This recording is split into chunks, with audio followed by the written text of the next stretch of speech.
ఎన్నికల కమిషన్లో సమావేశం జరిపింది అన్ని రాజకీయ పార్టీలు. దానిలో భాగంగా పలు అంశాలు లేవనెత్తాం. వైఎస్ఆర్ కాంగ్రెస్ పార్టీ తరఫున ఏదైతే డిలీషన్ కోసమో లేకపోతే అన్మ్యాప్డ్ కిందో నాట్ ట్రేస్డ్ కిందో వారందరికీ ఎవరికైతే నోటీసులు ఇస్తున్నారో వివిధ కేటగిరీల కింద ఇచ్చేటువంటి విచారణ నిమిత్తం ఇచ్చేటువంటి నోటీసుల లిస్ట్ అంతా కూడా అన్ని రాజకీయ పార్టీలకి బూత్ వారీగా మేము కావాలని అడిగాం. కానీ నా చేతిలో లేదు, ఎలక్షన్ కమిషన్ రాయాలి, ఢిల్లీకి రాయాలని చెప్పారు.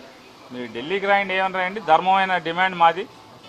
మీరు ఎవరెవరికైతే నోటీసులు ఇస్తున్నారో ఓటు తొలగింపు కోసం, మీ ఓటు ఎందుకు తొలగించకూడదు అని చెప్పి నోటీసులు ఇస్తున్నారో ఆ నోటీస్ ఇచ్చేటువంటి ప్రతి ఒక్కరి వివరాలు బూతుల వారీగా, ఎన్నికల బూత్ వారీగా మేము కావాలి, రాజకీయ పార్టీలు అన్ని పార్టీలకి మీరు ప్రొవైడ్ చేయండి అని చెప్పి మేము డిమాండ్ చేశాం.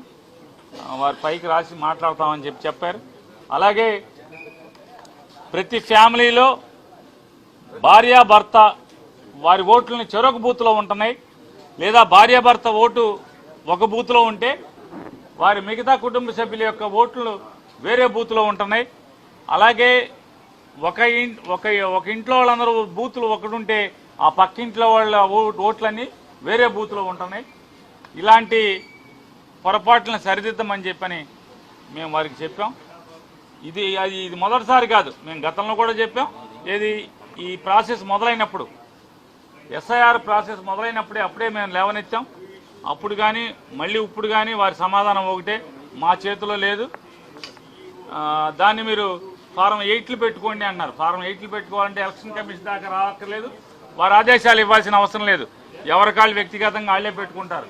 దానికి పెద్దగా ఇంతమంది రాజకీయ పార్టీలు పిలిచి ఎలక్షన్ సీఓ గారిని పెట్టి పెట్టాల్సిన అవసరం లేదు. అది ఓటర్ లిస్టు తయారు చేయడం అనేది వ్యవస్థలో ఒక ఇంట్లో ఓట్లు, భార్యాభర్తల ఓట్లు చెరొక బూత్లో ఉండటం ఏంటి, ఇది తప్పు కదా, ఒకే బూత్లో పెట్టండి అంటే ఎవరికాళ్ళు ఓటర్లే పెట్టుకోవాలని చెప్తున్నారు.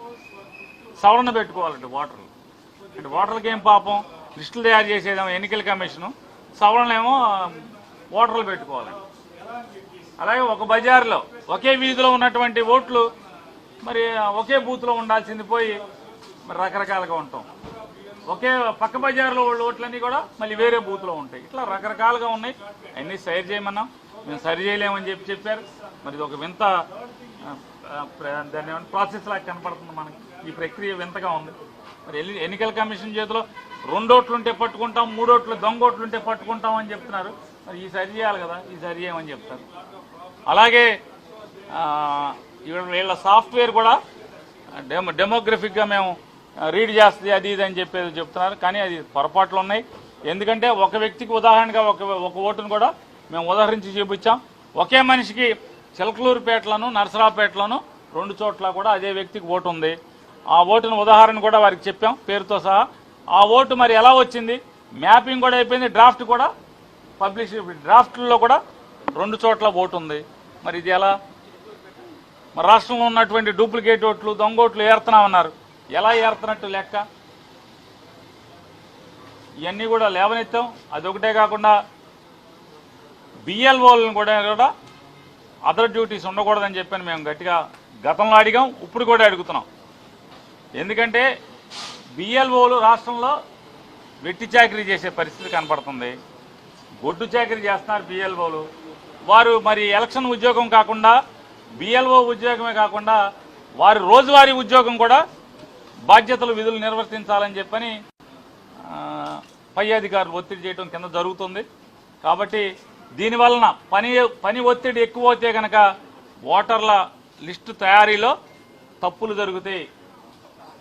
జరుగుతాయి అని చెప్పని కూడా సీఈఓ వారి దృష్టికి తీసుకెళ్ళాం. చెప్తామని కిందసారి చెప్పారు, కానీ చెప్పలేదు. ఈసారి మరి చెప్తారో లేదో తెలియదు. మరి చెప్తారని ఆశపడుతున్నాం. ఎందుకంటే 1.5-2 నెలల క్రితం కూడా చెప్తే అలాగే చెప్తామన్నారు. ఇంతవరకు ఏటీఆర్ అంటే ఏటీఆర్ లేదు అంటున్నారు. ఇప్పుడు మళ్ళీ అడిగాం,